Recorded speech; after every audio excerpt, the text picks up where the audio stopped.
Hello दोस्तों, कैसे हैं आप सब। आशा करता हूँ बहुत अच्छे होंगे। तो स्वागत है आपका आपके इस यूट्यूब चैनल पर जिसका नाम है Madan Chaudhary concept logic and tricks. तो दोस्तों, आज मैं आपके लिए लेकर आया हूँ अक्षांश और देशांतर। आज आप अक्षांश और देशांतर को बहुत ही अच्छी तरह से समझ पाएंगे। तो बने रहिए वीडियो के अंत तक और मैं आपको बहुत ही अच्छे अच्छे लॉजिक बताऊँगा जिससे आप चीज़ों को आसानी से याद कर पाएंगे। तो आइए शुरू करते हैं अपनी इस वीडियो को। तो दोस्तों, क्या आप जानते हैं कि पृथ्वी का आकार किस तरह का होता है?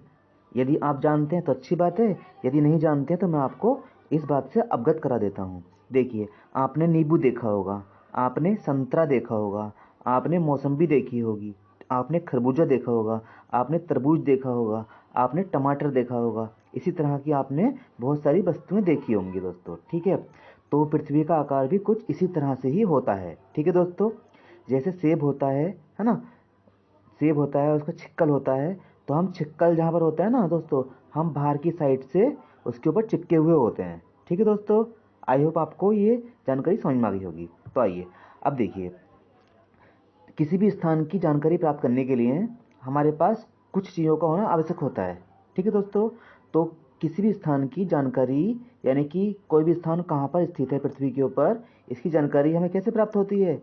इसकी जानकारी हमें अक्षांश और देशांतर रेखाओं के द्वारा ही प्राप्त होती है, ठीक है दोस्तों, है ना। आई होप आप समझ गए होंगे। तो आइए, सबसे पहले हम बताएंगे आपको कि अक्षांश क्या होते हैं, ठीक है दोस्तों। तो देखिए, ये जो हमारी सबसे पहले मैंने आपको चित्र दिखा रखा है, ये पृथ्वी है हमारी, ठीक है दोस्तों। क्या है ये? पृथ्वी। पृथ्वी के ऊपर ना कुछ काल्पनिक रेखाएं खींची गई हैं, यानी कि वो रेखा जो वास्तविक नहीं है, काल्पनिक रेखाएं हैं, ठीक है दोस्तों।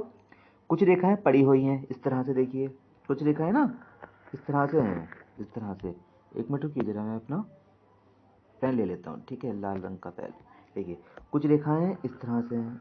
एक रेखा ये खींच दी यहाँ से, और ये रेखा खींच दी ऐसा। ये रेखा पीछे से होती हुई इधर आ गई वापस, ठीक है दोस्तों। ये रेखा गई और पीछे से होती होती होती होती इधर आ जाएगी वापस, ठीक है। ये रेखा मतलब यहाँ से आके मिल जाएगी, ठीक है। ऐसे यहाँ पे खींच दी रेखा, ऐसे यहाँ पे खींच दी, ऐसे यहाँ पे। ये रेखा ना पीछे से घूमती घूमती आपस में आके मिल जाएगी, ठीक है दोस्तों। ऐसे यहाँ पे खींच दी, ऐसे यहाँ पे, ऐसे यहाँ पे, ठीक है। तो पूरी पृथ्वी पर इस तरह से कुछ रेखाएं पड़ी हुई हैं इस तरह से, सही है दोस्तों। तो इन्हें क्या बोला जाता है? इन्हें ही हम अक्षांश बोलते हैं दोस्तों, ठीक है दोस्तों। इन्हें ही हम क्या बोलते हैं? इन्हें ही अक्षांश बोलते हैं, ठीक है। अब देखिए, मैं इसको मिटा देता हूँ।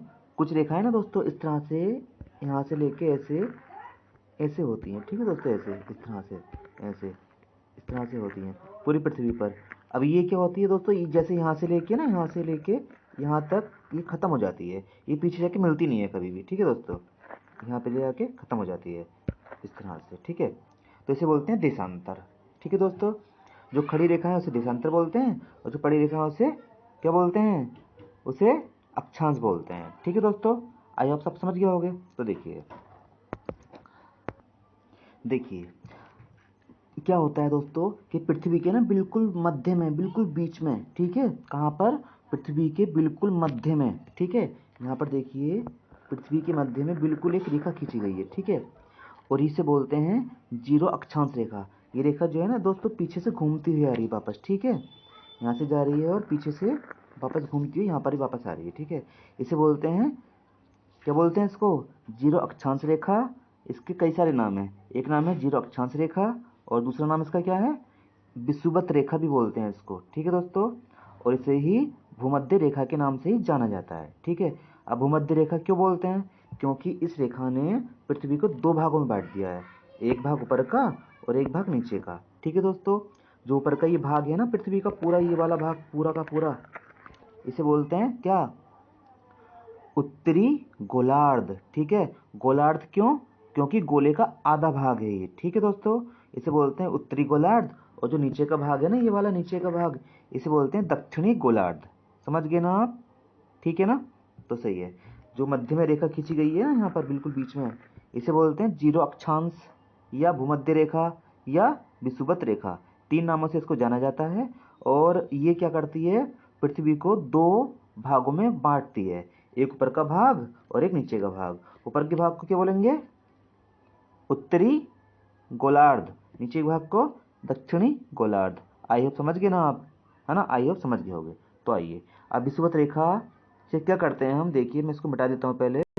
अब देखिए दोस्तों, अब क्या है, ये जो भूमध्य रेखा है ना बिल्कुल बीच में जो खींच रही है, इसके ऊपर भी और इसके नीचे भी हमें क्या करना है, रेखाएं खींचनी है। अब देखिए, ये एक रेखा हमने यहाँ से खींची, हम गए यहाँ पर कितना, 111 किलोमीटर, यहाँ से पहुँचे हम यहाँ तक, ठीक है। अब 111 किलोमीटर पे हमने क्या करा, एक रेखा खींची, और ये पीछे से होती होती होती होती है ना यहाँ के मिल जाएगी, ठीक है दोस्तों।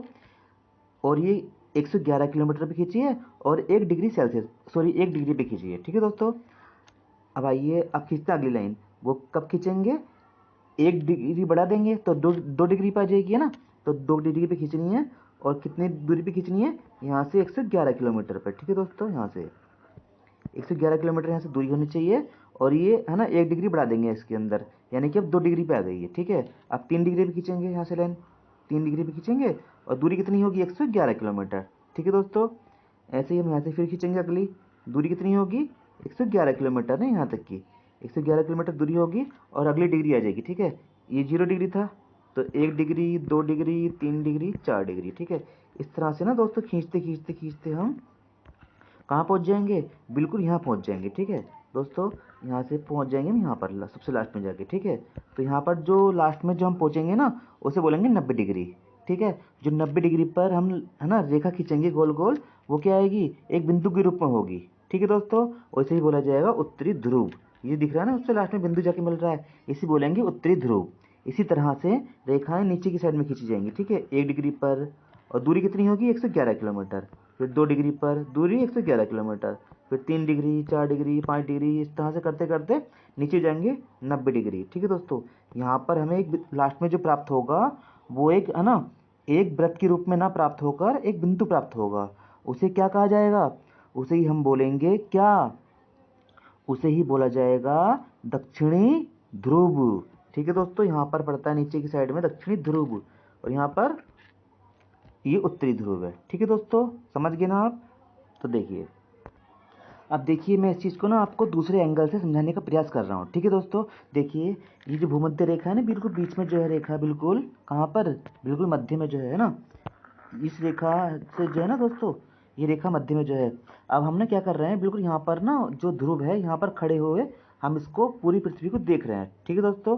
तो देखिए, यदि हम यहाँ से देखें तो जो भूमध्य रेखा है ना दोस्तों, ये कैसी बन के आएगी, पृथ्वी का सबसे बड़ा हिस्सा बन के आएगा। तो दोस्तों देखो, इस तरह से, यदि ये मान लो ये ध्रुव है बीच में बिल्कुल, और हम यहाँ से देख रहे हैं, तो पृथ्वी का ये क्या बन के आएगा, यही बन के आएगा विषुवत रेखा, यानी कि यही विषुवत रेखा है दोस्तों। अब देखिए, 111 किलोमीटर पर और 1 डिग्री बढ़ा के ना, तो हमें यहाँ से क्या करना, एक दूसरा वृत्त खींचना है ऐसे, यानी कि जो मैं कलर चेंज कर लेता हूँ, देखो यहाँ से, जैसे हमने यहाँ से खींचा था ना, ये अगला अगला वृत्त जो खींचा था यहाँ से, है ना, 1 डिग्री पर, फिर 2 डिग्री पर, फिर 3 डिग्री पर, वही चीज़ मैं यहाँ पे खींच के दिखा रहा हूँ आपको। फिर हमें क्या खींचना है, अगला वृत्त खींचना है यहाँ से, ठीक है।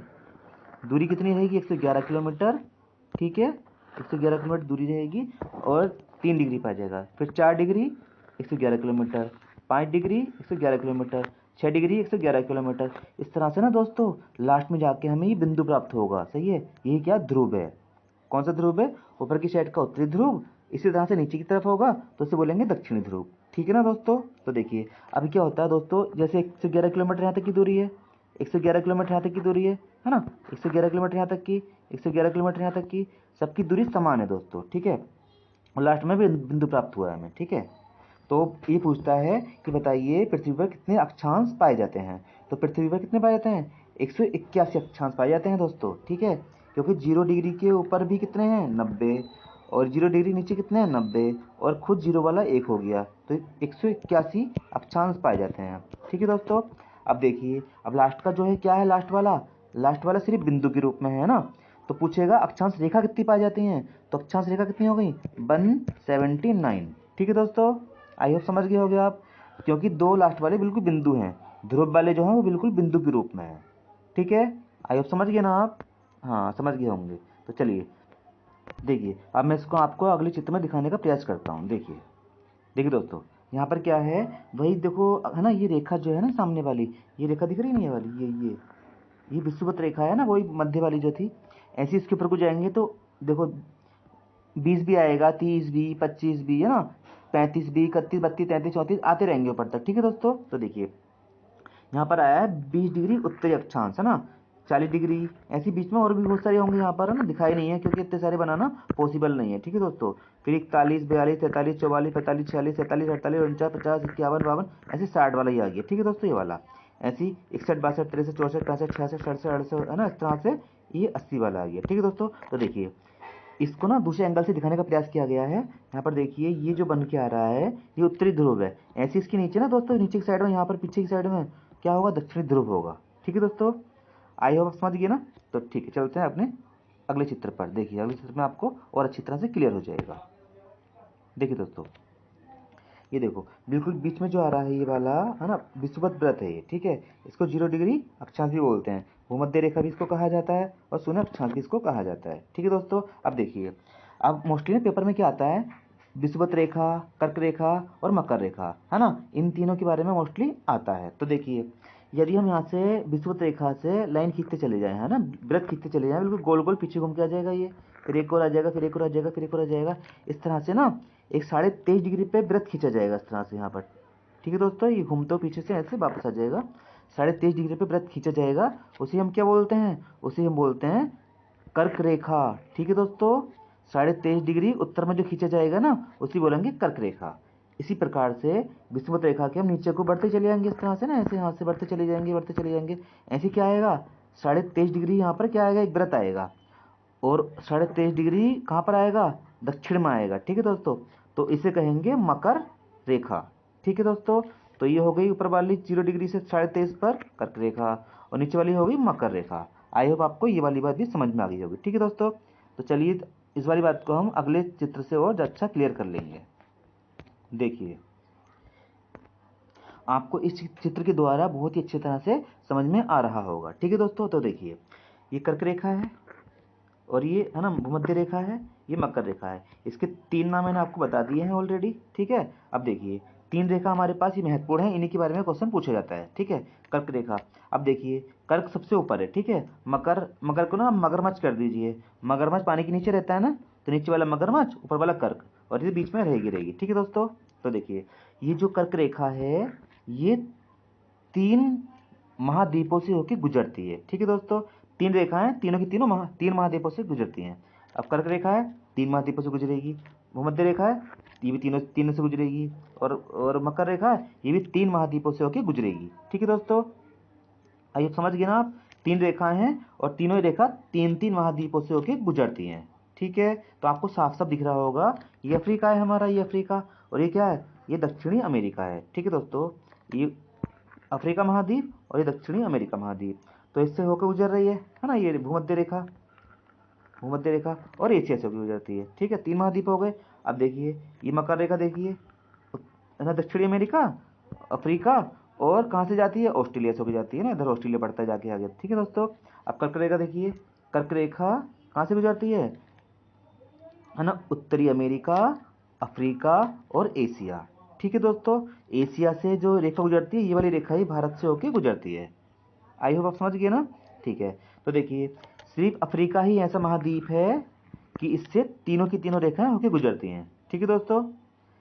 बहुत ज़्यादा क्वेश्चन पूछा जाता है, आप बता दोगे इसको, यहाँ पर दिख रहा होगा आपको साफ साफ कि अफ्रीका ही ऐसा महाद्वीप है कि तीनों की तीनों रेखाएं यहाँ से होके क्या करती हैं, गुजरती हैं, ठीक है दोस्तों। तो चलिए देख, अब देखिए ये क्वेश्चन पूछा जाता है कि भूमध्य रेखा कितने देशों से होकर गुजरती है। अब देखिए, अब जब आधी पृथ्वी तो ऊपर की साइड में चली गई और आधी पृथ्वी नीचे की साइड में चली गई, अब रेखा आ गई यहाँ पर बीच में, ठीक है। तो देखिए जब इधर के लोग कहते हैं कि इस रेखा को हमें दो, इधर के लोग कहते हैं इस रेखा को हमें दो, तो इन दोनों में समझौता हो गया, और ये दोनों कहते हैं न तेरी न मेरी, बीच में रख दे इसको, न तेरी न मेरी, इसको बीच में रख दे, ना तेरी, तो तेरी से क्या हो जाएगा, तेरा, ठीक है दोस्तों। तो ये 13 देशों से होकर गुजरती है, ये लाइन 13 देशों से होकर गुजरती है, बीच में रखिए ना तेरी ना मेरी, ठीक है। तो 13 देशों से होकर ये गुजरती है। अब देखो ये पूछता है कर्क रेखा कितने देशों से होकर गुजरती है, तो देखिए कर्क रेखा गुजरती है 18 देशों से। अब देखो का है, दिख रहा है आपको का, अब का से ही हम 18 बना लेंगे, देखो का दिख रहा है, अब का में से जो डंडा है ना इसको यहाँ लगा दिया हमने, और जो का है ना ये वाला जो हिस्सा है, ये वाला हिस्सा, इससे क्या बन जाएगा, इससे 8 बन जाएगा ऐसे। तो 18 देशों से होकर गुजरती है कर्क रेखा। ठीक है दोस्तों, ये कर्क से ही हम का से ही है ना 18 देश निकल के आ रहे हैं। ठीक है, डंडे से बन जाएगा 1 और ये जो ऐसे घूम के आ रहा था ना इससे बन जाएगा 8। ठीक है, तो 18 देशों से होकर गुजरती है। अब देखो मकर रेखा कितने देशों से होकर गुजरती है, तो देखो मकर रेखा गुजरती है 10 देशों से होकर। ठीक है दोस्तों, अब पूछेगा कि अब देखो किसको याद कैसे करेंगे, तो इसको याद करने का तरीका बहुत आसान है। अब देखो कैसे जो मक्कार लोग होते हैं ना, मक्कार, वो दास बन के रह जाते हैं, यानी कि जो मेहनत करते हैं वो तो कभी दास नहीं बनते किसी के, वो तो राजा बन जाते हैं। जो मेहनत नहीं करते वो हमेशा दास रहते हैं। तो ये गुजरती है 10 देशों से होकर। ठीक है दोस्तों, आई होप आपको ये समझ में आ गया होगा। आइए अब चलते हैं अपने अगले फिगर पे। देखिए यहाँ पर भी मैंने आपको वही चीज़ समझाई है दोस्तों। ठीक है, अब देखिए इससे ना जो ये रेखाएं होती हैं इस तरह से, यहाँ पर ऐसी कितनी होती हैं, 181 होती हैं टोटल। लास्ट में बिंदु मिलता है, लास्ट में तो 2 बिंदु के रूप में होती हैं, बाकी रेखाएं होती हैं। और रेखा कैसी होती है, वृत्त के रूप में। ठीक है दोस्तों, ये वृत्त के रूप में रेखा ऐसे होती हैं। ठीक है, पूरे पूरे वृत्त होते हैं ये। ठीक है दोस्तों, तो देखिए अब इसमें क्या होता है कि कभी कभी ना इंग्लिश में नाम दे देता है। देखिए जिस तरह से लेटी हुई है ना, इस तरह से पड़ी हुई, उसे लेटीट्यूड बोलते हैं। इस तरह से लेट रही है ना ऐसे लेटी हुई, इसे लेटीट्यूड बोलते हैं। अब ना आगे आएंगे अभी है ना, इस तरह से कुछ रेखा आएंगी, मैं आपको बताऊंगा। शुरू में मैंने बताया था आपको कि इस तरह से रेखा खींची जाती है, इस तरह से, यहाँ से ऐसे इस तरह से रेखा खींची जाती है, उसे क्या बोलते हैं, उसे बोलते हैं लॉन्गिट्यूड। अब लॉन्ग मतलब लंबा होता है ना दोस्तों, लंबी चीज़ ऐसी होती है इस तरह से ना ऐसे, तो इसे बोलते हैं लॉन्गिट्यूड। ठीक है, तो लेटी हुई जो है लेटीट्यूड, जो खड़ी हुई है उसे लॉन्गिट्यूड। ठीक है, आई होप आपको समझ में आ गया होगा। चलिए देखिए दोस्तों, आपने खरबूजा देखा होगा, आपने तरबूज देखा होगा। तो खरबूजे में दोस्तों ये चीज़ जो होती है ना, यहाँ पर ये जहाँ पर डंठल होता है उसका, वो ध्रुव के रूप में होता है। और जहाँ पर इसके पीछे का साइड होता है, जहाँ फूल आता है इसका पीछे की साइड में, वो क्या होता है, एक ध्रुव तो ये हो गया तो दूसरा ध्रुव हो जाएगा। 2 ध्रुव होते हैं ना हमेशा पृथ्वी के अंदर, तो एज लाइक आप खरबूजे को पृथ्वी की तरह मान सकते हैं दोस्तों। ठीक है, अब देखिए ये तरबूज होता है, तरबूज में एक जो जहाँ डंठल होता है ना, उसे वो एक ध्रुव मान लोगे आप, इसके पीछे का साइड जो होगा उसको दूसरा ध्रुव मान लेंगे आप। ठीक है, तो देखिए अब यहाँ से देख रहे हो, आपको दिख रहा होगा साफ साफ, यहाँ से क्या हो रहा है, यहाँ से लाइनें खींच रही हैं। ठीक है दोस्तों, यहाँ से है ना, यहाँ से खींची पीछे पहुँच गई, यहाँ से खींची एक ध्रुव से गई दूसरे ध्रुव पे पहुँच गई, यहाँ से गई दूसरे पे पहुँच गई, यहाँ से गई दूसरे पे पहुँच गई। ठीक है दोस्तों, तो इस तरह से ना ये लाइनें जो होती हैं कुल मिला के कितनी होती हैं, 360 लाइनें होती हैं दोस्तों। ये जो यहाँ पर मैंने आपको यहाँ दिखा रहा हूँ, यहाँ देखिए खरबूजे में, चलो खरबूजे में तो आ नहीं पाएंगी इतनी सारी, लेकिन पृथ्वी के ऊपर जो खींची गई है ना लाइन इस तरह से, वो 360 है दोस्तों। ठीक है, 1 डिग्री पर एक लाइन खींची जाती है ना, और पृथ्वी पर जो केंद्र होता है उसके केंद्र पर 360 डिग्री का कोण बनता है। तो 1 डिग्री पे एक लाइन, तो इस तरह से कुल मिला के 360 लाइनें बन जाती हैं। ठीक है, और ये ध्यान रखना ये वृत्त के रूप में नहीं होती हैं, ये सिर्फ क्या होती हैं, इस तरह से होती है। ठीक है, यहाँ से शुरू हुई और यहाँ पर ख़त्म हो गई, इस तरह से होती हैं। ठीक है, आगे शुरू हुई ऐसे ख़त्म हो गई, ये इस तरह से। ठीक है, ये पूरा व्रत नहीं बनाती हैं, ध्यान रखना सारी बात का। ठीक है, चलिए अब इसको देखते हैं हम अगले फिगर में। देखिए दोस्तों यहाँ पर क्या है, इस चित्र में देखिए सबसे पहले क्या करा हमने, एक लाइन खींची है ना, सबसे पहली लाइन खींची, और इस लाइन को कहाँ से गुजारा हमने, ग्रीनविच से गुजारा। ठीक है दोस्तों, ये लाइन खींची यहाँ तक, यानी कि कहाँ से खींची है, उत्तरी ध्रुव से दक्षिण ध्रुव को हमने इस लाइन को मिला दिया। ठीक है, तो इसको बोला जाएगा 0 डिग्री क्या, देशांतर। ठीक है दोस्तों, इसके बाद एक और खींची, फिर इसके बाद एक और खींची, एक और खींची, एक और खींची, इस तरह खींचते गए खींचते गए खींचते गए, और 0 के ना बिल्कुल पीछे जाके सामने यहाँ पर बिल्कुल पीछे जाके 180 डिग्री की लाइन मिल जाएगी दोस्तों। ठीक है, इस तरह से करते करते करते करते करते ना ऐसे खींचते खींचते खींचते कुल मिला के 360 ये लाइनें बन जाएंगी। ठीक है दोस्तों, आई होप समझ गए होंगे आप। तो चलिए अब अगली फिगर के द्वारा हम इसको और अच्छी तरह से क्लियर करते हैं। अब देखिए इस चित्र में देखिए आप कि हमने ये लाइनें खींच ली हैं सारी सारी। ठीक है दोस्तों, अब इस पर क्या आ गया, अक्षांश भी आ गए और देशांतर भी आ गए। ठीक है दोस्तों, तो क्या होता है दोस्तों, जो देशांतर होते हैं ना उनके बीच की दूरी, जो ध्रुव होते हैं ना दोस्तों, यहाँ पे ऊपर की साइड में ध्रुव, यहाँ पर बिल्कुल शून्य होती है और यहाँ पर शून्य होती है। तो देखो आपको साफ साफ दिख रहा होगा, ये भूमध्य रेखा दिख रही है आपको यहाँ पर, ये वाली। तो देखो यहाँ पर दूरी कितनी ज़्यादा है ना यहाँ पर, तो 111 किलोमीटर प्लस होती है, 111 किलोमीटर है ना, 111 किलोमीटर के आसपास ही रहती है यहाँ पर।